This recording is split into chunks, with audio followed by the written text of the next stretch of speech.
sepáis, porque estas son las cosas que después se recuerdan con el tiempo, que hoy pues tenéis la suerte de tener ante vosotros a uno de los grandes, pero de verdad, grandes especialistas, no solamente en la figura de Alfonso X, sino además en la época, en un sentido general, ¿no? En ese siglo XIII, y que desde luego, pues Carlos de Ayala, a través de su ya largo periplo académico y científico, se ha dedicado obras importantísimas, especialmente, es el más reputado especialista y así conocido en todas partes a las órdenes militares, pero que después se ha expandido pues, muchísimo hacia otros muchos ámbitos del conocimiento histórico del siglo XIII y de la época de Alfonso X. Pues nada más, Carlos. Muchas gracias por Gracias a estar ti. aquí. Gracias. Bueno, muchas gracias, Rafael, por la presentación. Y sin más, pues vamos a pasar al contenido de la comunicación. Vamos a ver, Alfonso X se puede decir, y yo creo poderlo afirmar sin problemas, que es el responsable del primer proyecto político que en la España medieval aspiró al control soberano de un reino. También hay que decir que ese proyecto fracasó, pero el solo hecho de haberlo diseñado, el solo hecho de haberlo propuesto y de haberlo articulado de forma coherente, es algo que constituye uno de los mayores logros del rey sabio. El objetivo de esa aspiración soberana era alcanzar el control efectivo sobre sus reinos y proyectar ese control sobre el mapa del conjunto de la península ibérica en clave hegemónica. Es decir, se trataba de hacer del rey de Castilla y de León el soberano eminente sobre, bueno, una peculiar idea de España que Alfonso X intentó explicar a través de su obra historiográfica. Naturalmente que alcanzar o pretender alcanzar la soberanía sobre sus reinos y la hegemonía y proyectar un poder hegemónico sobre el conjunto de la península requería algo más que voluntad política, voluntad personal. Necesitaba del acuerdo, o al menos de la neutralidad, de lo que hoy definiríamos como el concierto internacional. Y naturalmente en el seno de ese concierto, que no es otra cosa que la cristiandad, el Papa emergía como la instancia de arbitraje capaz, potencialmente, de legitimar esa aspiración política. Por eso, yo creo que la idea del poder soberano en Alfonso X está íntimamente ligada al desarrollo de la diplomacia. Y en este campo, como en tantos otros, Alfonso X fue un auténtico pionero. Claro, esto no quiere decir que antes de Alfonso X no hubiera diplomacia, por supuesto que la había. Si nos centramos en la realidad castellano-leonesa, vemos que esa diplomacia, esos esfuerzos diplomáticos, básicamente obedecían al interés de alcanzar acuerdos matrimoniales políticamente ventajosos, que no es poco, no es poco importante. Por ejemplo, Alfonso VIII, el bisabuelo de Alfonso X, todos sabemos su matrimonio con Leonor, los esfuerzos que hizo para ir posicionando a cada una de sus hijas en tronos europeos. Esto es conocido. El caso de Fernando III, del padre de Alfonso X, también lo es. Su primer matrimonio, el primer matrimonio de Fernando III con Beatriz de Suabia, tuvo unas consecuencias políticas relevantes que precisamente Alfonso el Sabio supo de alguna manera aprovechar.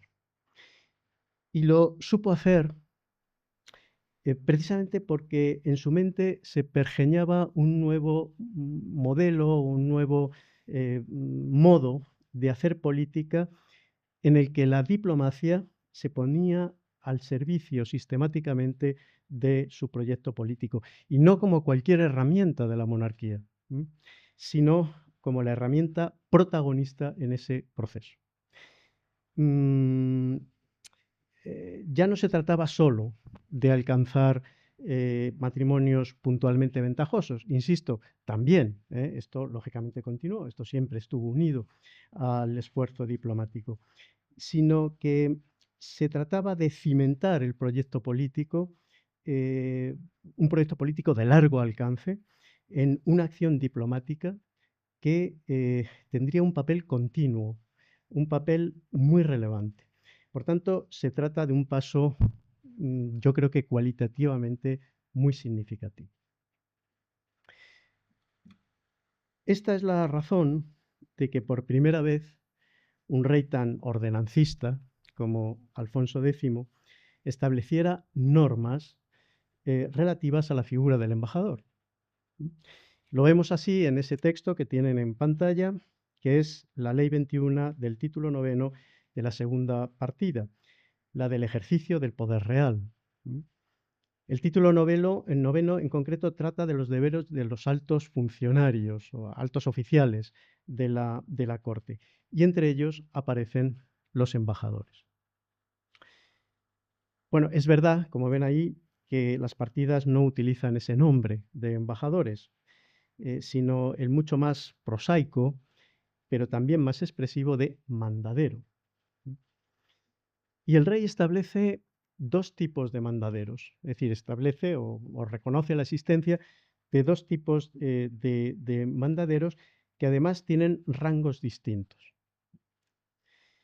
En primer lugar estaría lo que hoy correspondería propiamente con un embajador, es decir, alguien que en nombre del rey debe de comunicar la voluntad del soberano ausente y que no es el mero portador de una carta.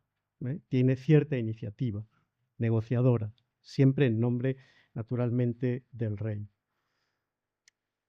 En segundo lugar está realmente el mensajero, es decir, aquel que es simplemente lleva la voz del rey por escrito en una carta, pero sin especial iniciativa política. Evidentemente, el primer tipo de mandadero está revestido de una honra especial. Dicen las partidas que ellos son los ojos, los oídos, la lengua del rey. Y por eso en ellos deben de concurrir al menos 4 circunstancias imprescindibles. Deben ser absolutamente leales, por supuesto. Deben de tener preparación intelectual, ser capaces de expresarse de manera adecuada. Deben ser honestos y deben ser discretos. Los segundos, los mandaderos meros mensajeros, por supuesto, tienen que ser leales, tienen que ser honestos, tienen que estar preparados, pero no tienen la dignidad de los primeros porque ellos no son los sentidos del rey, son los pies del rey.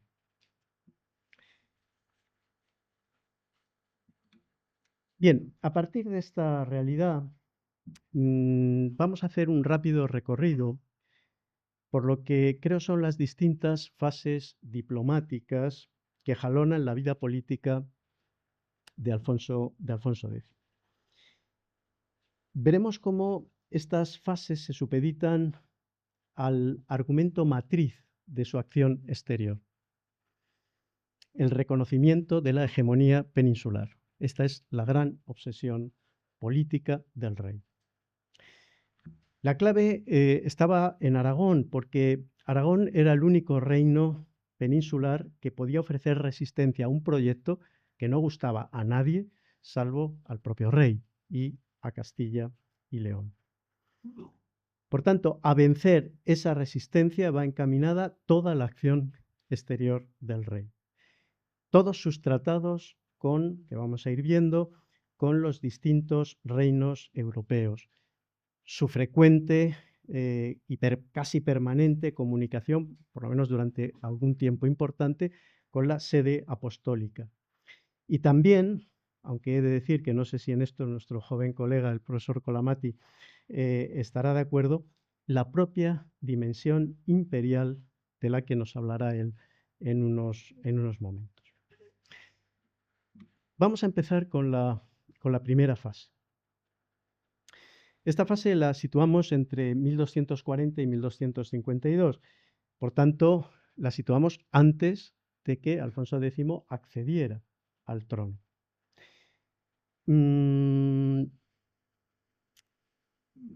Alfonso, el príncipe, vamos, el infante heredero Alfonso, estaba entonces en la veintena, diríamos hoy un chico de veintitantos años. Entonces no era tan chico, es decir, esos años eran ya los de un heredero maduro.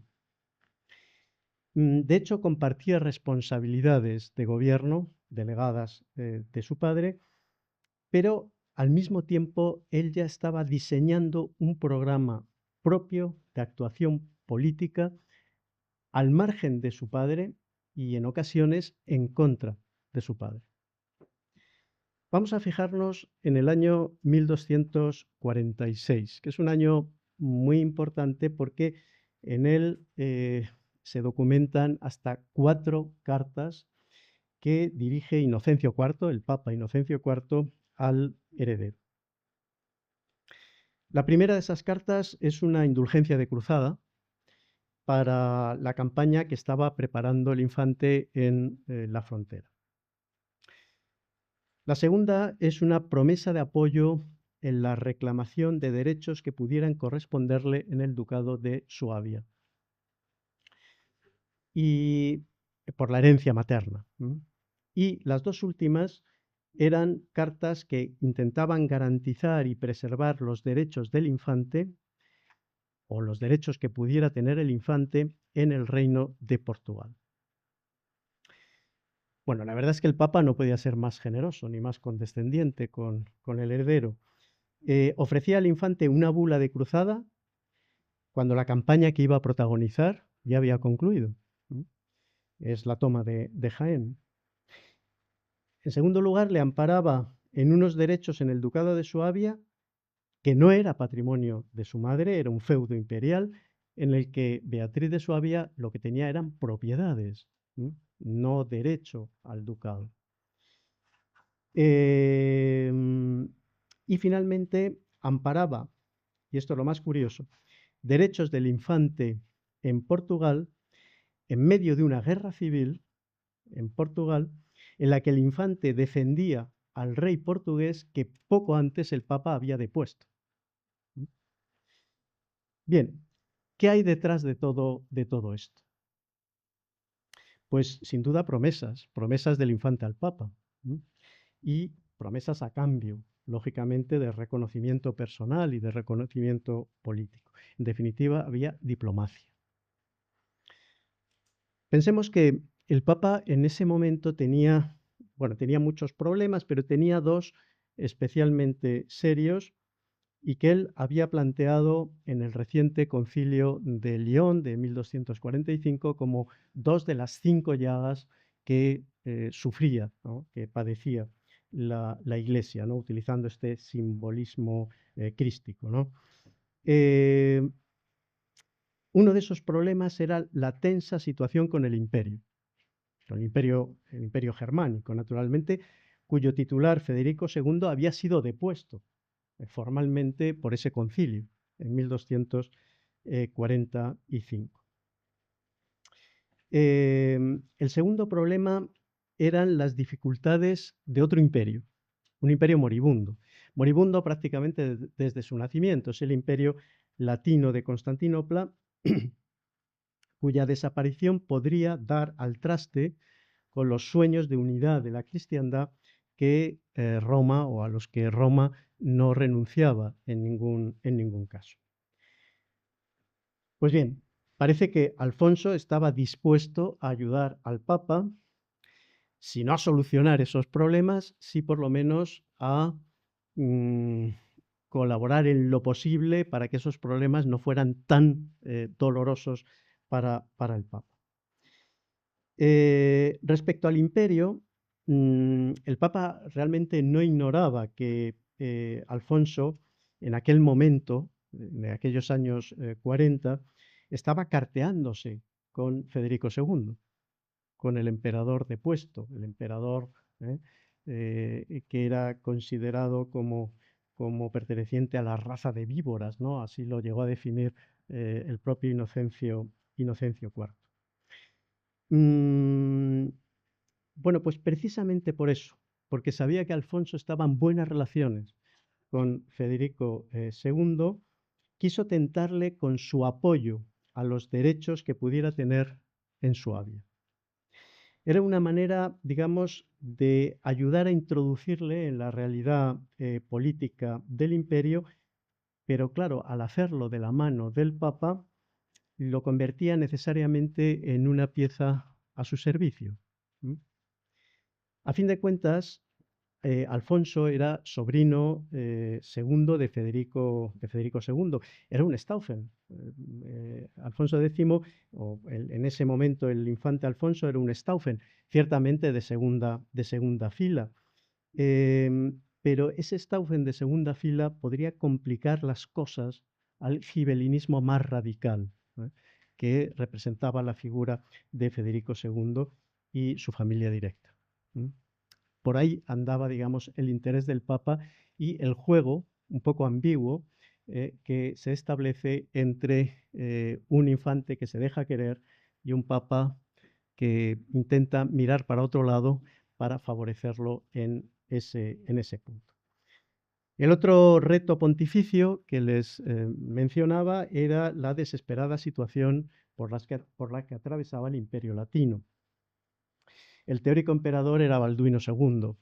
Este hombre estaba protagonizando un papel bastante patético, ¿no? Desde hacía años recorría las cortes de Europa solicitando apoyo inútilmente, ¿no? Frente a la mirada impotente del Papa.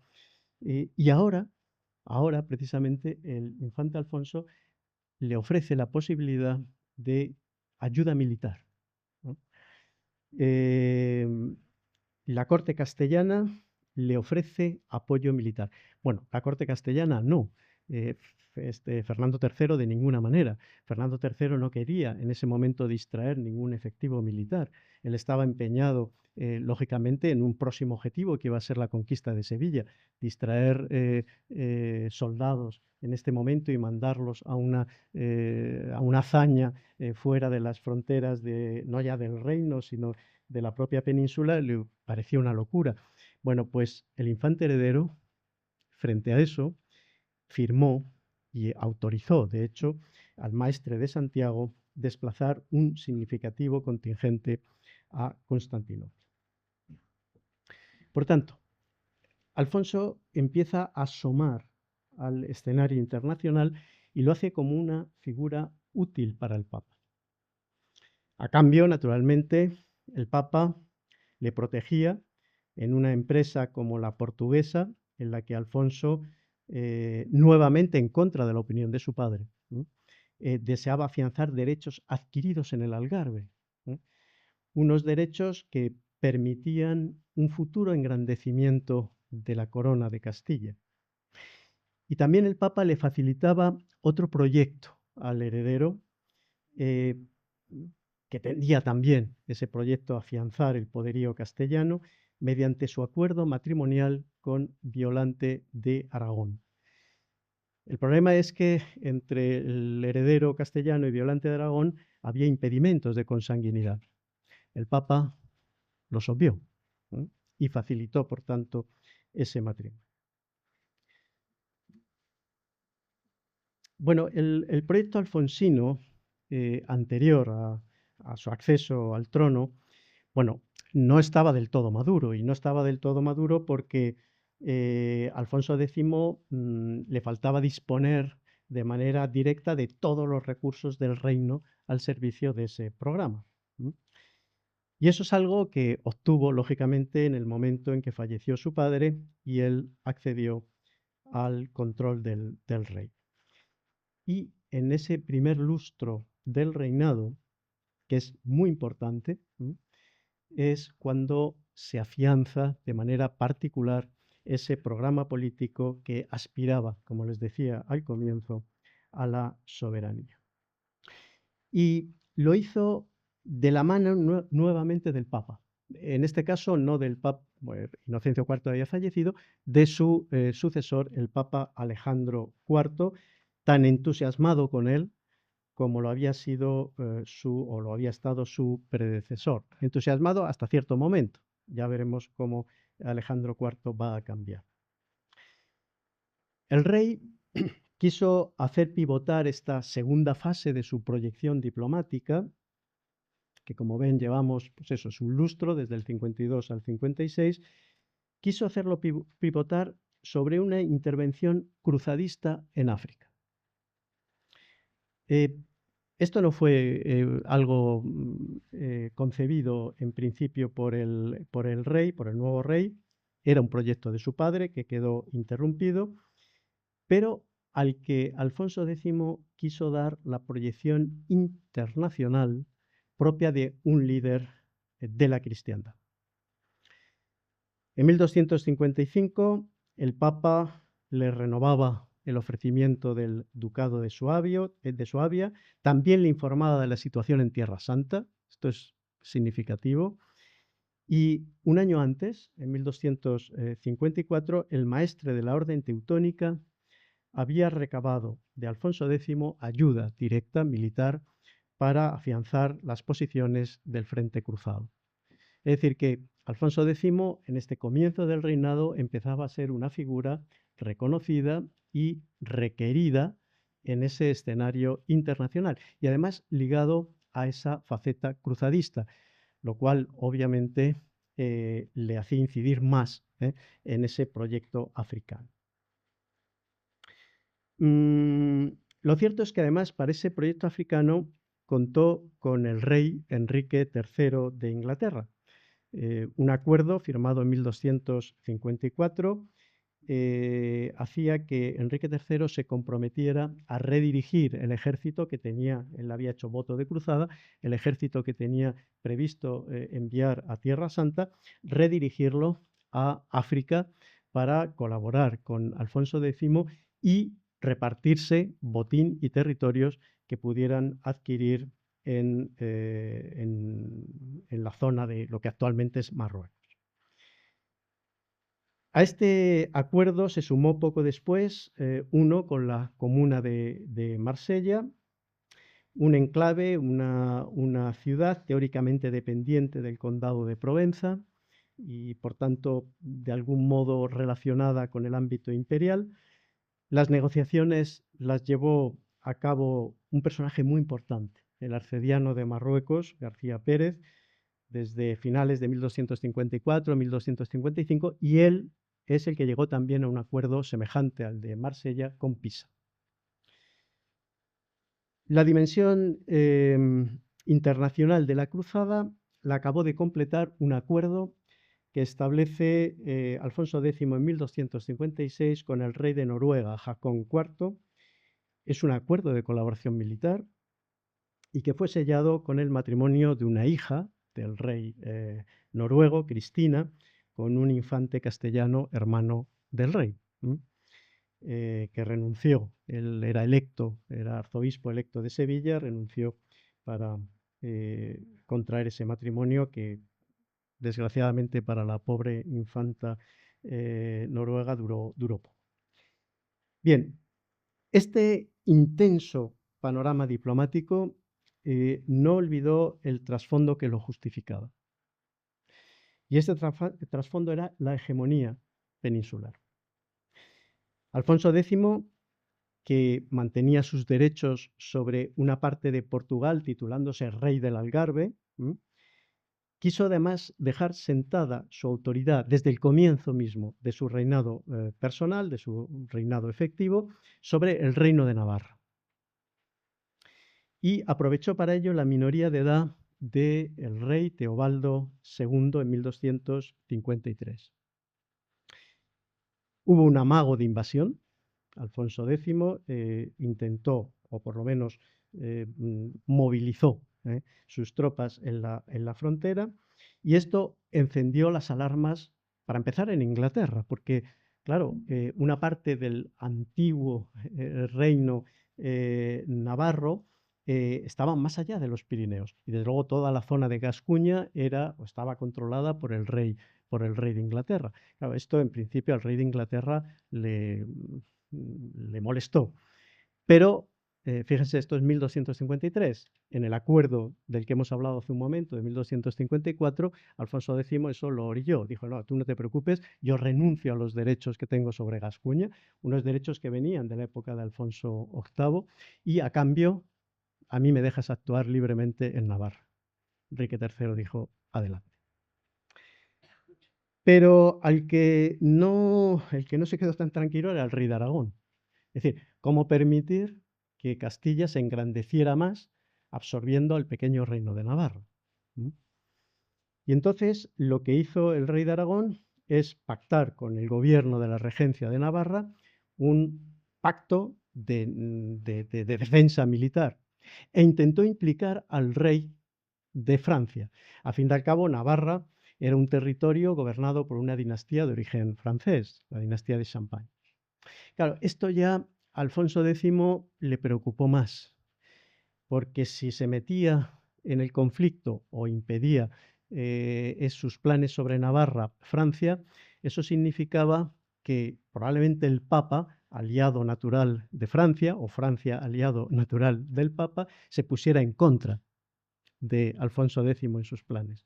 Y entonces lo que hizo Alfonso X es, bueno, pues una respuesta muy ágil, y al tiempo que intensificaba los preparativos sobre la cruzada africana, al mismo tiempo, que es algo que al Papa le parecía estupendo, ofrecía a Luis IX el matrimonio de su hija entonces heredera de Castilla, la infanta Berenguela, con el heredero de Francia, Luis, el futuro Luis VIII.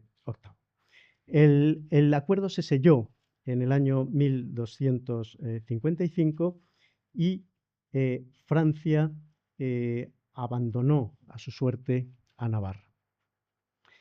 Claro, en ese momento el rey de Navarra, no tuvo más remedio que prestar homenaje a Alfonso X. Sin el amparo de Francia, Navarra no podía hacer nada y evidentemente Castilla obtuvo lo que quería, el vasallaje del rey de Navarra al rey de Castilla.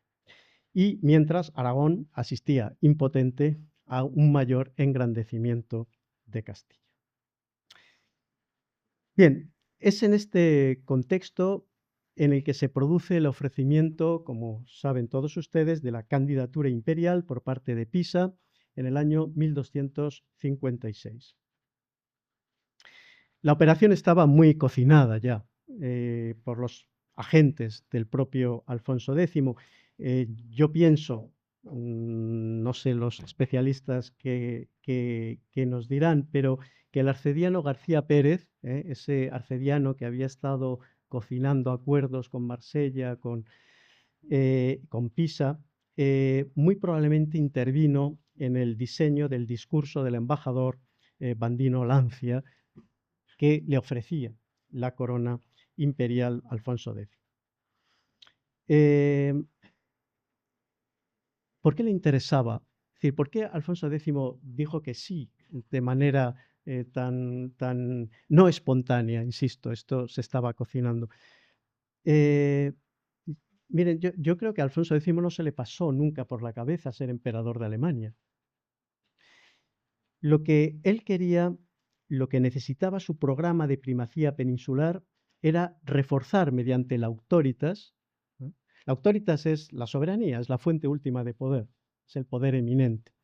Y ese poder eminente es inherente al título imperial, pero se tiene solamente por el hecho de ser electo, no consagrado.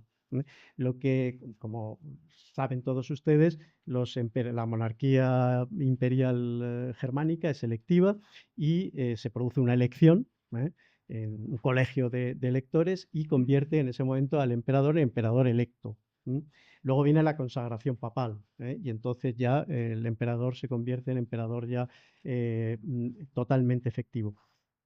Pero el hecho de ser electo ya comportaba la posibilidad de enarbolar la autoritas, Y esto es lo que quería Alfonso X.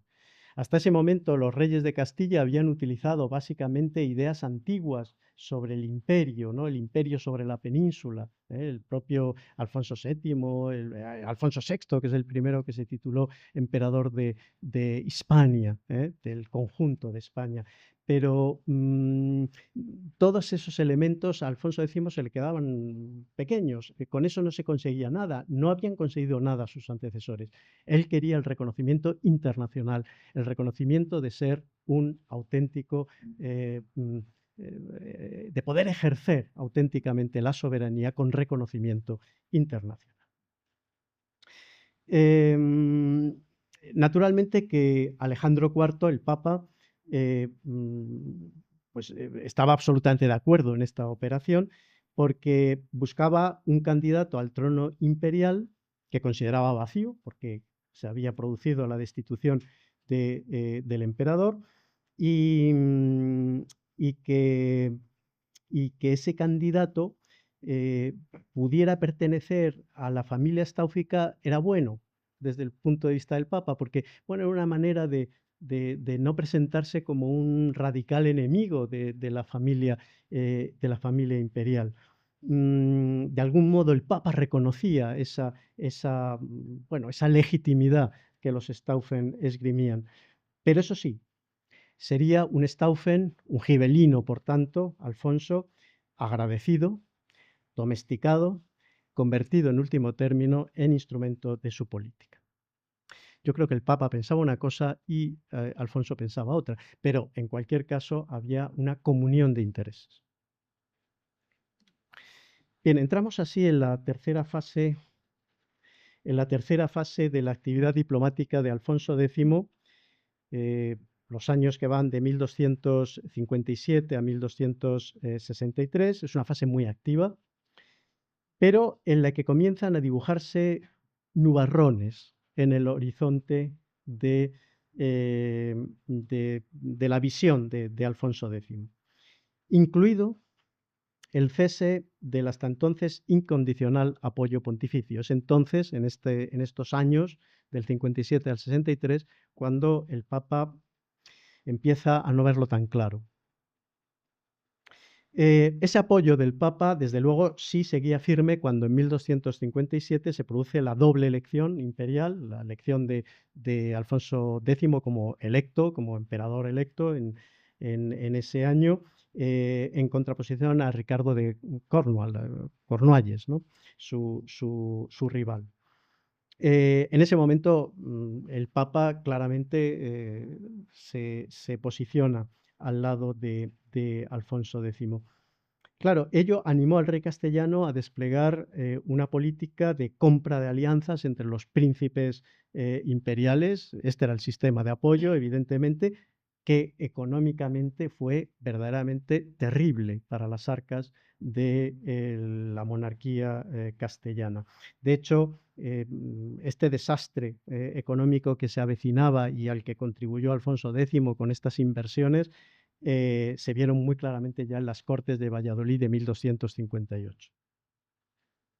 No obstante, a finales de ese año, de 1258, que es el año en que Manfredo era el hijo natural de Federico II y el líder del gibelinismo más radical, es decir, de la línea más radical del gibelinismo antipontificio, ese era Manfredo.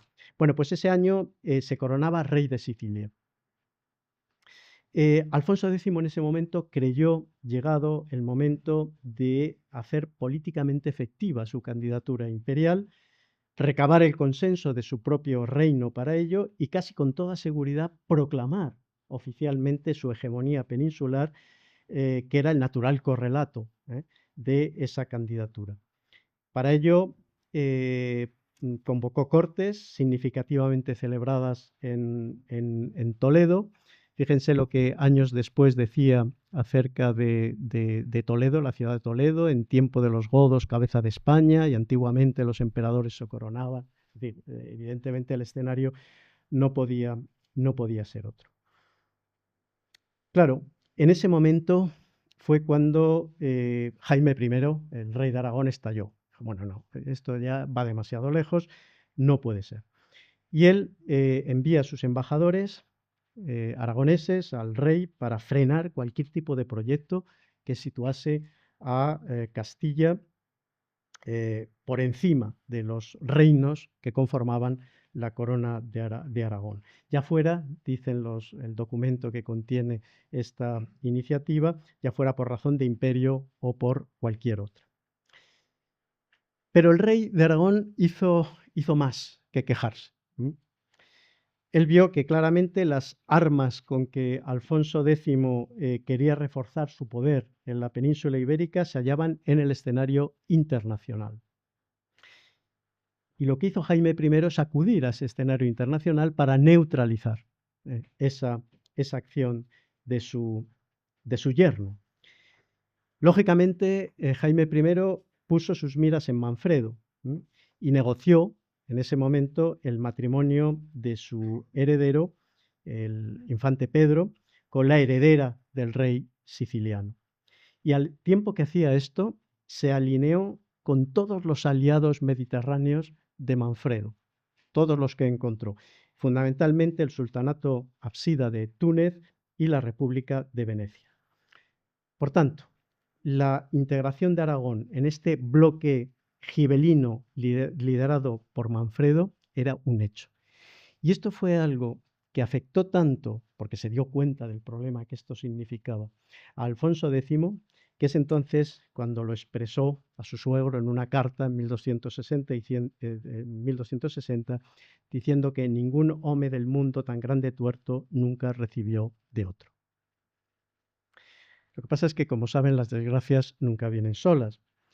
Y cuando Alfonso X proclamaba su candidatura imperial en las Cortes de Toledo de 1259, algunos de sus aliados de primera hora, como Pisa o como Marsella, lo abandonaron. Ya lo habían abandonado. Y el Papa, el poderoso apoyo del comienzo, iniciaba una política de distanciamiento, una política dilatoria, ambigua, con respecto a la candidatura imperial. Una política pontificia que ya no va a variar hasta la frontal negativa que reciba Alfonso X en Beaucaire en el año 1275. ¿Por qué? Es decir, ¿por qué ese cambio de actitud del Papa? Bueno, hay varias razones, ¿no? Por un lado, el desplazamiento de la atención de Alfonso X al escenario norte italiano se hizo en unos términos que eran absolutamente inaceptables para el Papa. Alfonso X aquí no fue prudente y para compensar la deserción de Pisa buscó aliados como Eselino da Romano, el señor de la marca trevisana, ¿no? Aliado y yerno de Federico II. Eselino da Romano era un radical gibelino, antipapal, y de hecho su frialdad, era un hombre, parece ser frío, cruel, por lo menos así lo pintan desde la óptica pontificia, le hicieron acreedor de una aureola de escepticismo religioso que justificó el que el Papa organizara ni más ni menos que 2 cruzadas contra Ecelino da Romano. Bueno, pues este era el aliado de Alfonso X en el norte. Por otra parte, estaba la cuestión siciliana, ¿no? Y al Papa le preocupaba mucho que en 1258 Manfredo se hubiera hecho con el trono de Sicilia. Y esto privaba a Alfonso X de apoyatura en el sur de Italia y, por tanto, de la instrumentación que pudiera hacer el Papa frente a él de un gibelinismo que no fuera tan radical. Pero es que el problema es que Alfonso X, que era un gibelino teóricamente moderado, estaba en tratos con un gibelino radical en el norte de Italia. En fin, el Papa empezó a recelar y a separarse de Alfonso X. Por eso, en junio de 1259, Alejandro IV enviaba un legado al rey castellano con una exigencia bastante humillante. Le dijo, mira, abstente de venir a Roma, porque en ese momento él hablaba de su ida a Roma, que estaba pensando, ¿no? para proclamarse emperador, o por lo menos para, si no proclamarse emperador, bueno, aquilatar un poco más su pretensión, y el Papa le dijo, no te molestes, no te molestes porque no te voy a recibir.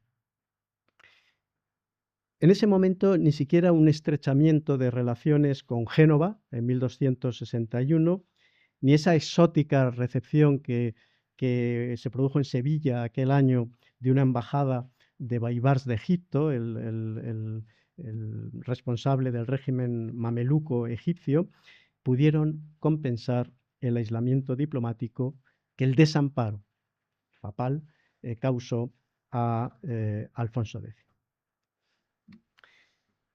Y entramos así en una nueva fase, esta década de 1264 a 1274, es una fase, la cuarta, condicionada por dos acontecimientos, muy lesivos los dos para Alfonso X, y que le empezaron a obligar a cambiar de estrategias. Aquí es cuando Alfonso X, su programa, la coherencia, empieza a fallar.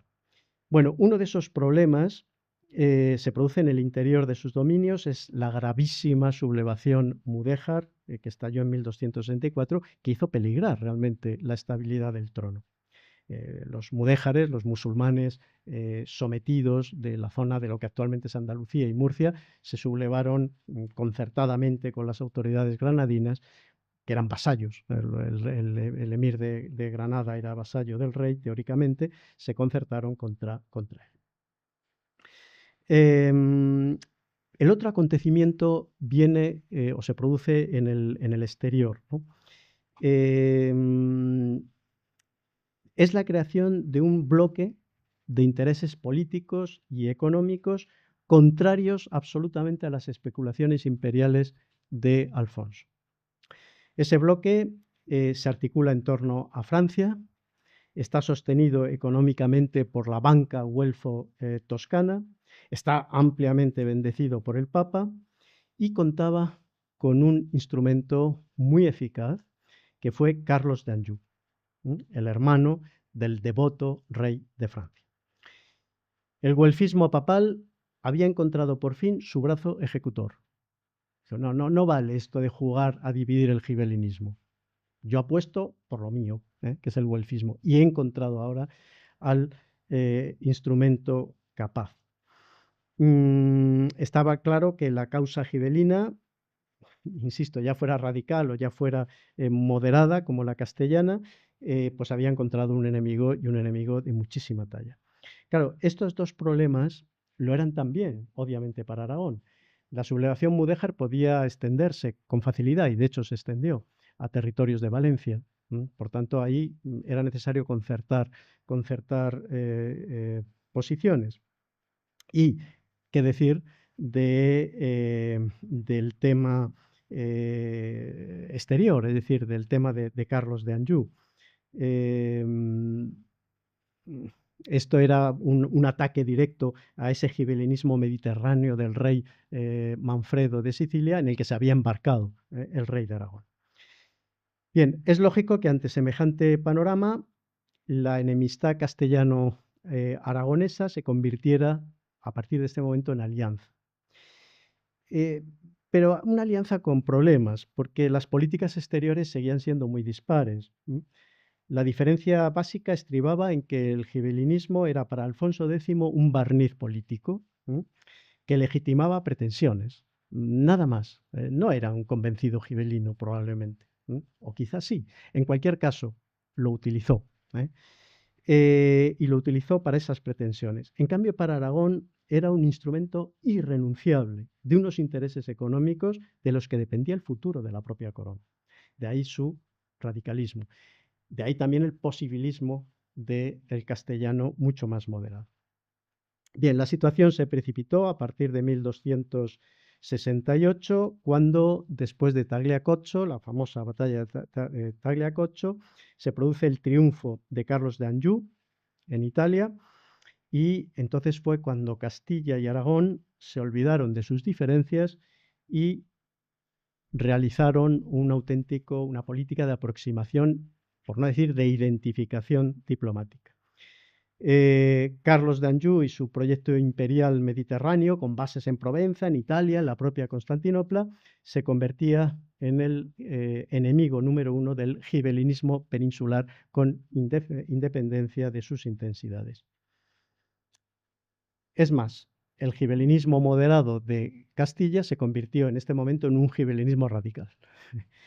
De hecho, Alfonso X, desde el año 1270, revitaliza el liderazgo sobre el gibelinismo italiano, o lo intenta, intensifica el uso cancilleresco de la titulación imperial y se compromete a enviar 2.000 hombres, nada más y nada menos que 2.000 hombres, a Lombardía, al tiempo que nombraba al marqués Guillermo de Monferrato vicario imperial y lo convertía en su yerno, entregándole una de sus hijas.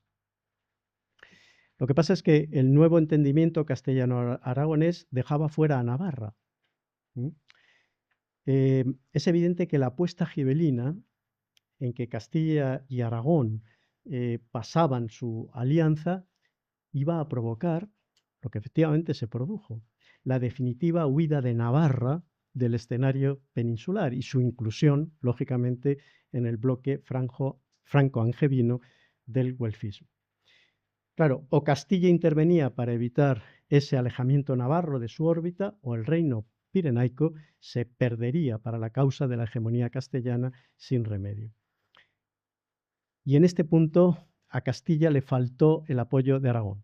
Aragón seguía reticente. Es decir, somos muy amigos ahora, nos entendemos muy bien, pero deja a Navarra tranquila, que no se haga más grande Castilla. Esto, lógicamente, provocó el definitivo escoramiento del reino pirenaico hacia su afrancesamiento político, que a partir de ese momento fue increciendo.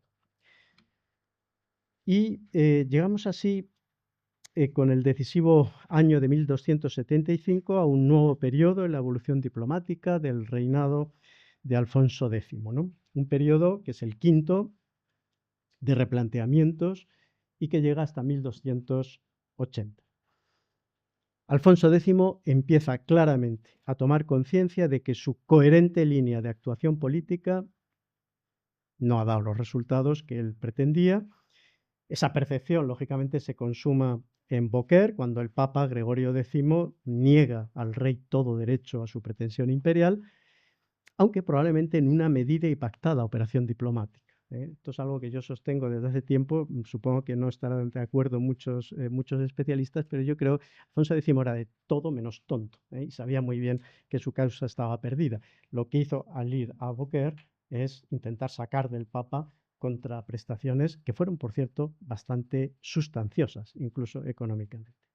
Bien, el previsible desmoronamiento de la causa castellana en Navarra, la invasión africana de los meriníes, la crisis institucional abierta a raíz de la muerte del infante heredero Fernando de la Cerda, hacen el resto, y obligan a Alfonso X a iniciar una reconsideración del conjunto de su política y, por tanto, de sus contactos diplomáticos. Aquí es donde empieza ya a desnortarse la política de Alfonso X, política por lo menos exterior, ¿no? Pero esa reconsideración de la política va a tardar un poco de tiempo en producirse. Por ahora, las dramáticas circunstancias por las que atravesaba el reino no aconsejaban cambios. De eso se dio cuenta, evidentemente, Alfonso X, y lo que hizo es intentar no dar muestra de debilidad alguna y, bueno, protagonizó lo que podíamos definir como una auténtica huida hacia adelante. Justo a raíz de 1275, aplica sin reservas, en ese momento, cuando ya era un poco a destiempo, el programa gibelino al que hacía años se había abrazado para fortalecer su poder dentro y fuera de su reino. De hecho, las dos primeras decisiones que Alfonso X adopta al regresar de Beaucaire tienen un sabor puramente gibelino, ¿no? Por un lado, el reconocimiento de su segundogénito Sancho como heredero del trono. Y esto en detrimento de sus nietos, los infantes de la Cerda, los hijos del heredero fallecido, que estaban protegidos por el rey de Navarra, porque de hecho su madre era francesa. Y sobre todo, lo que hace Alfonso X es elaborar en ese momento un contundente plan de intervención en Navarra. Esta era una obsesión que Alfonso X tenía. Pensaba que sin Navarra, Hispania no era Hispania.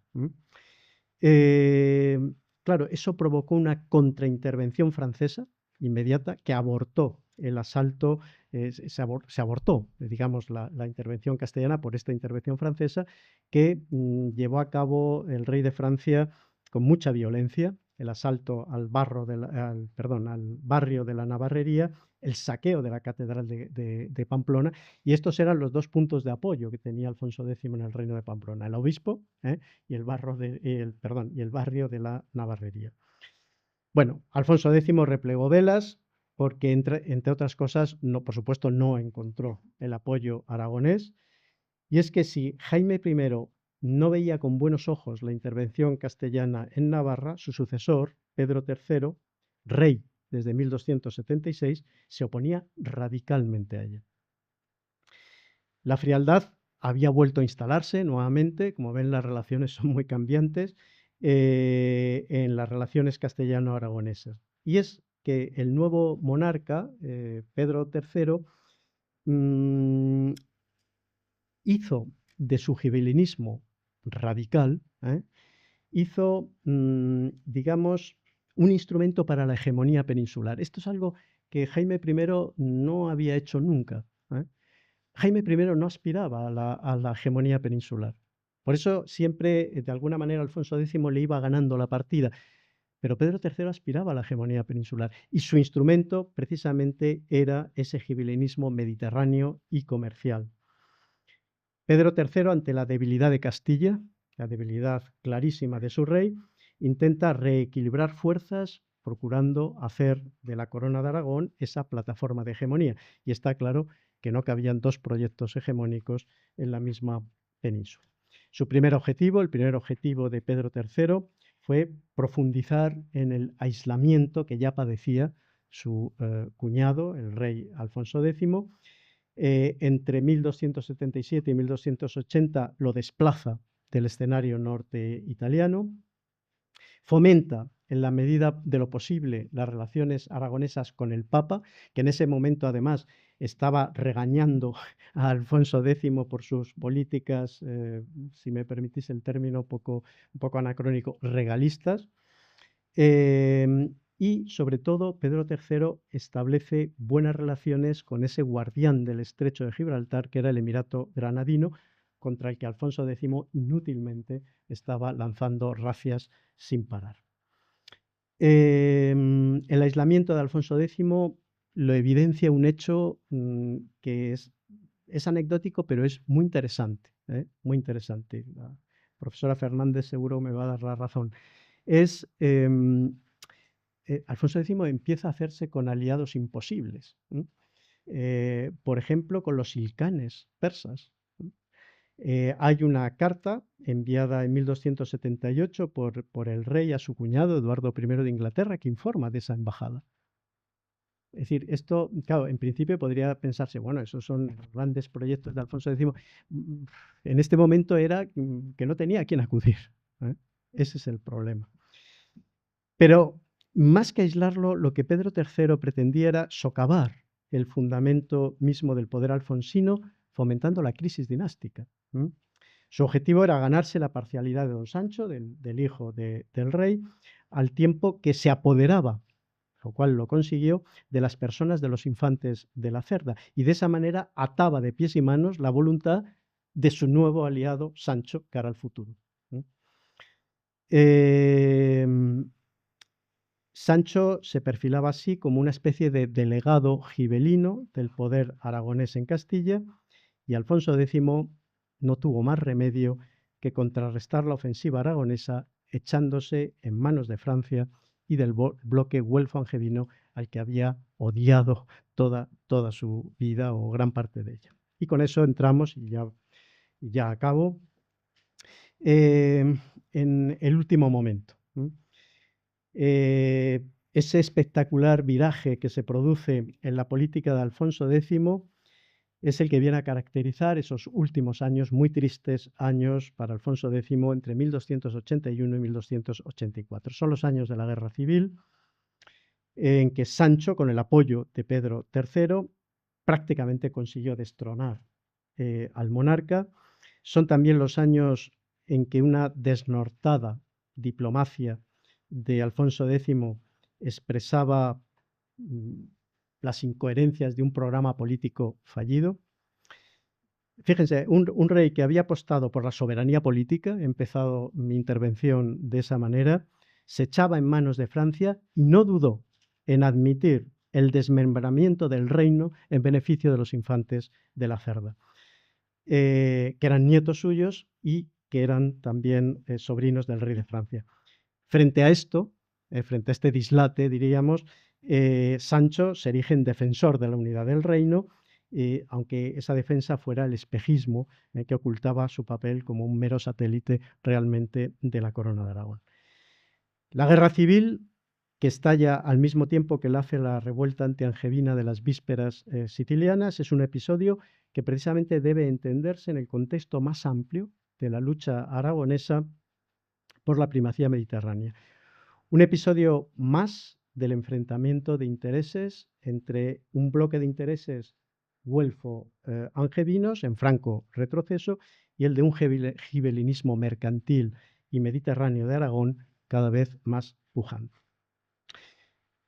Las alianzas de la guerra lo dicen todo, junto al pujante infante rebelde, el efectivo respaldo de Aragón, el matizado de Granada, el simbólico de Portugal, y junto al viejo rey, el soporte de Francia, de su apéndice navarro, ese que al principio había intentado invadir, el límite o limitado apoyo de Inglaterra. Inglaterra ahora no quería mojarse mucho, la fuerza moral del Papa, que era un francés, Martín IV, y el inconfesable respaldo del emir de Marruecos. Ese era el cuadro que tenía detrás de sí Alfonso X. Todo un trasunto de esas complejas relaciones diplomáticas, comerciales, que entonces estaban ventilando en la cuenca occidental del Mediterráneo. Alfonso X, como saben, perdió la guerra y lo hizo más por agotamiento moral y biológico y porque estaba perdiendo en todo el Mediterráneo posiciones el güelfismo franco-angevino, que por una clara victoria de Sancho. El futuro, sin embargo, iba a demostrar que la Castilla de Sancho IV no iba a ser exactamente ese apéndice que soñaba Pedro III. Con esto simplemente unas conclusiones para recordar un poco lo que hemos ido diciendo, ¿no? Es decir, esa idea de soberanía de Alfonso X, que se expresaba en términos de hegemonía peninsular.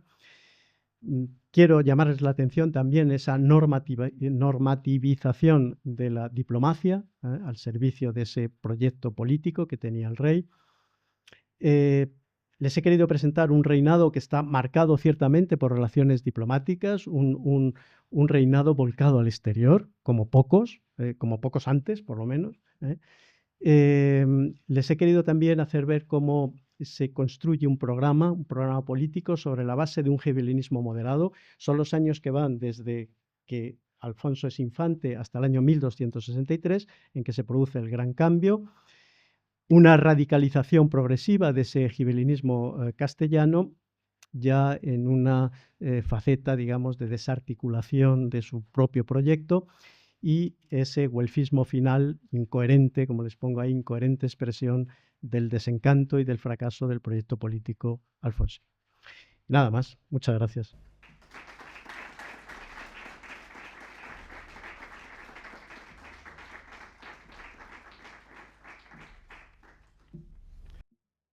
Pues, bueno, supongo que tenemos un tiempo ahora, ¿no? Porque, a ver, por si alguien quiere hacer algún tipo sí, antes del descanso tenemos un cuarto de hora si queréis hacer cualquier tipo de pregunta, pues con mucho gusto responderé.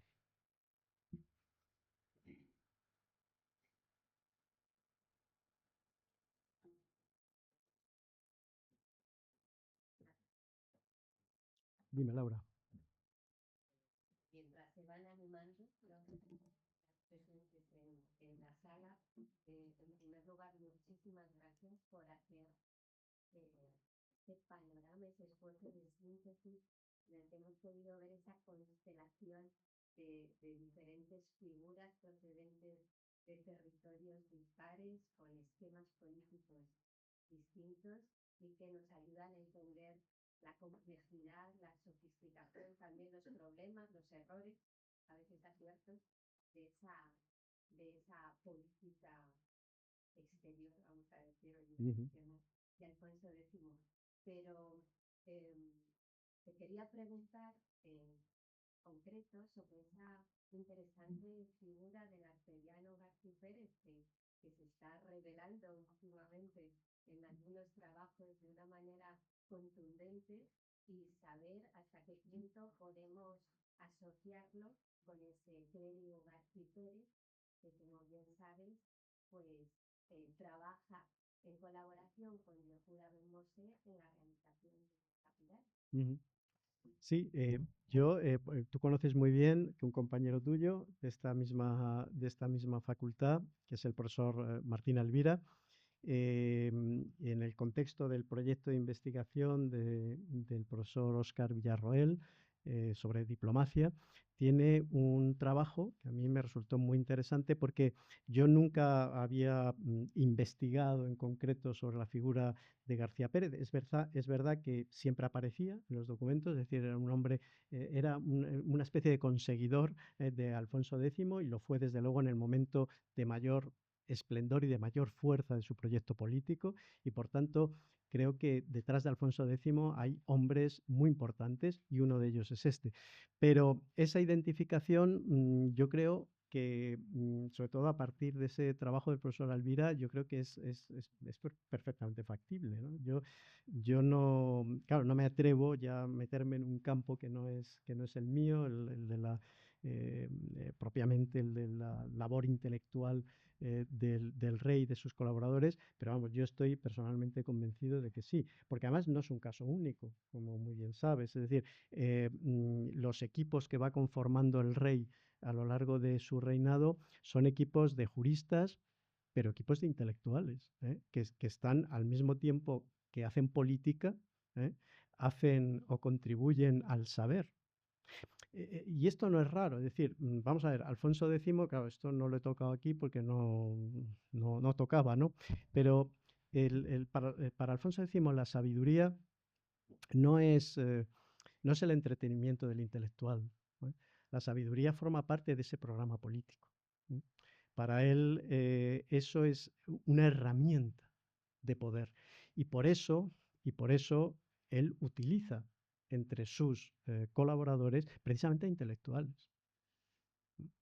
Por tanto, vamos, yo personalmente me caben pocas dudas al respecto.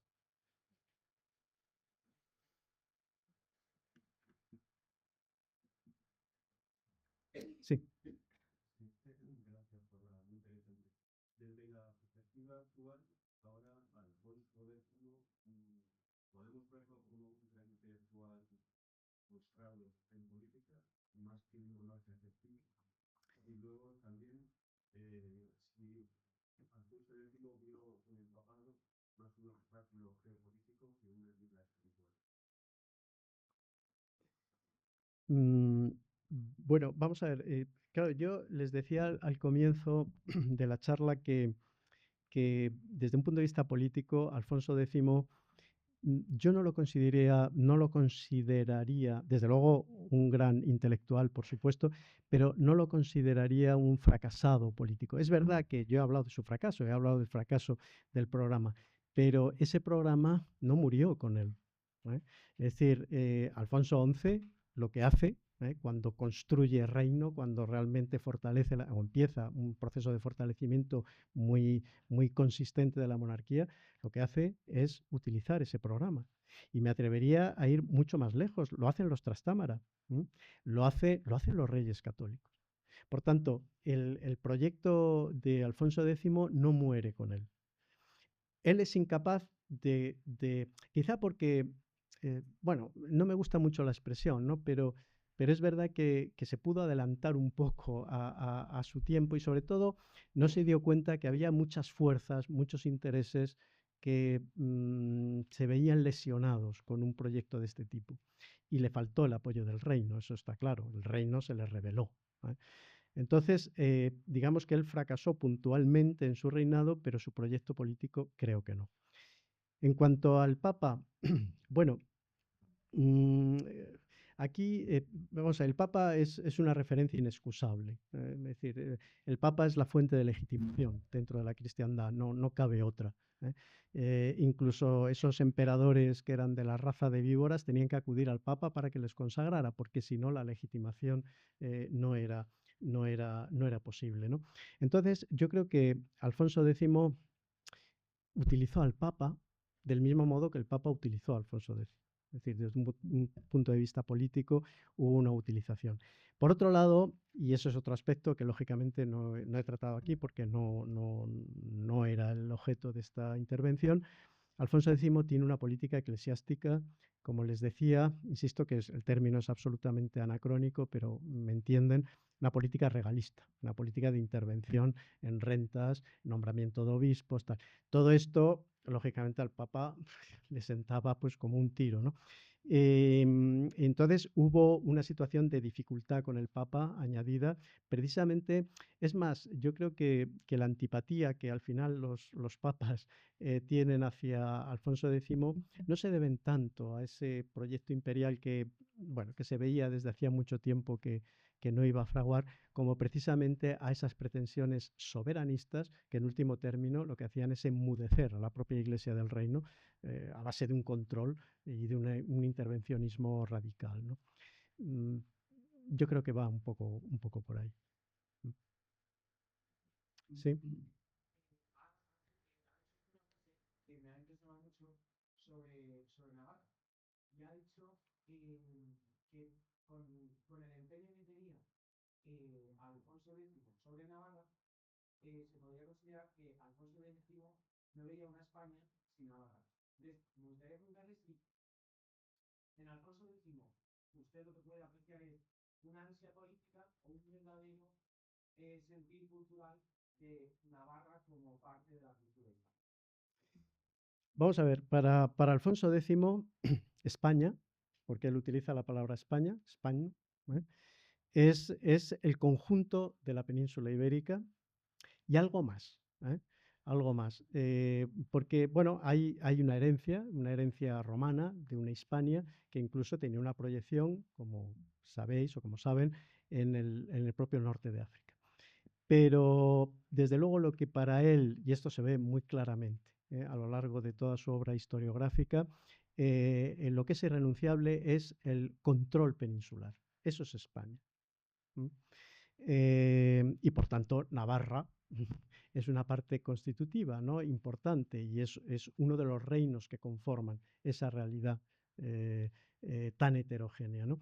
Por tanto, sí, Alfonso X era un hombre que tenía muy claro que Navarra, desde luego, era parte consustancial o sustantiva, ¿no?, de esa realidad de España en la que él creía, sin duda.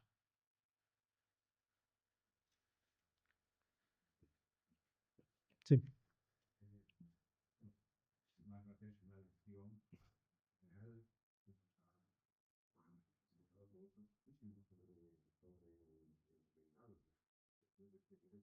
tan compleja.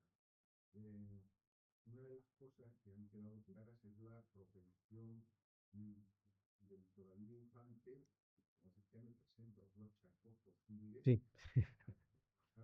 Y a mí me contrasta mucho con la figura de su padre, esa prudencia. El padre es el Carlos Rocito, sobre todo por los reyes peninsulares. Sin embargo, en él hay como un deseo, desde muy joven, de asegurar esa hegemonía de Castilla, probablemente en ese proyecto que se hacía toda la península, se hacía toda España, pero con la base castellana que decimos que es muy distinto. Pero no hay llamativo, o sea, ese contraste tan vivo que yo he apreciado, pero lo he apreciado ahora, especialmente con la figura paterna. Sí, yo creo que claro, Alfonso, claro, les comentaba que, claro, cuando Alfonso X llega al trono, tiene 30 años. Claro, eso a nosotros hoy nos parece todavía muy joven, 30 años. En ese momento no era ser demasiado joven, ¿no? Entonces, claro, eso lo que hace es que le dio tiempo a prepararse muy bien y a ir diseñando un programa. Y en ese programa su padre se le quedaba corto. Se le quedaba corto. Es más, él aprendió mucho de su padre. Y formalmente todos son alabanzas hacia su padre. O sea, eso también es verdad. No es que hubiera una enemistad o un problema, no. Pero políticamente se le quedó corto. Y se le quedó corto en muchos aspectos y sobre todo se le quedó corto en esa proyección internacional. ¿No? Yo creo que Alfonso X vio muy claro que si quería Castilla, su padre lo había querido también, o sea, los reyes de Castilla llevaban siglos, desde Alfonso VI, llevaban siglos queriendo proyectar una hegemonía sobre el conjunto peninsular. O sea, esto tampoco es nuevo en Alfonso X. El problema es que habían utilizado instrumentos que Alfonso X vio que no servían para nada. Su propio padre aspiró también al imperio, pero aspiró al imperio volviendo, digamos, a esa ideología un poco caduca, neogótica, de toda la vida, ¿qué tal? Que no había fraguado en siglos. Entonces él dijo, no, esto lo tenemos que desplazar fuera. Entonces yo voy a seguir a mi padre, pero lo voy a hacer con otros instrumentos. Y con otros objetivos. ¿No? Y en el caso donde se ve más claramente, digamos, esa divergencia con Fernando III es en el caso de Portugal y en el caso del Imperio Latino. Claro, ahí evidentemente no lo sabemos, no tenemos, digamos, testimonios directos de ello, pero yo estoy seguro que Fernando III desautorizó o por lo menos, no sé en qué términos, pero probablemente se disgustó profundamente con su hijo, porque eran cosas que en ese momento Fernando III estaba lógicamente dirigido al tema de la finalización del proceso de incorporación del Valle del Guadalquivir. Y claro, dice, pero este hijo mío se va a que maten soldados castellanos en Portugal y encima se los quiere llevar a Constantinopla. ¿De qué va, no? Entonces, ahí tuvo que haber un... Pero Alfonso X estaba mirando por el futuro. ¿eh? Y en ese sentido, sí, efectivamente, hay una especie, digamos, de malentendimiento que obedece a eso, a querer tener un mismo objetivo, pero utilizar instrumentos distintos. Y ahí Fernando III se impuso la prudencia, quizá también la prudencia de ser un hombre más mayor, tampoco mucho, porque él murió con 50 años, con 52 años murió, si es que nació en 1200, que parece que sí. Por tanto, pero bueno, ya un hombre más maduro frente a un hombre más joven que evidentemente tenía esa mayor vitalidad y esa mayor apuesta, ¿no? Pero vamos, sí, es muy llamativo, ¿no? Esa diferencia. Sí lo es. No sé si hay... Ya es la hora del descanso, ¿no? Pues nada, entonces levantamos la sesión hasta las 12 menos cuarto, ¿no? 12 menos cuarto.